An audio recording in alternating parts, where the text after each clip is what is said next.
बुलबुल का बच्चा खाता था खिचड़ी पिकाया था पानी में। बुलबुल का बच्चा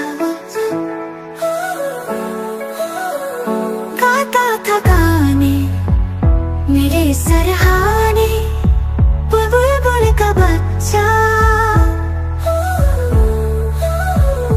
एक दिन अकेला बैठा हुआ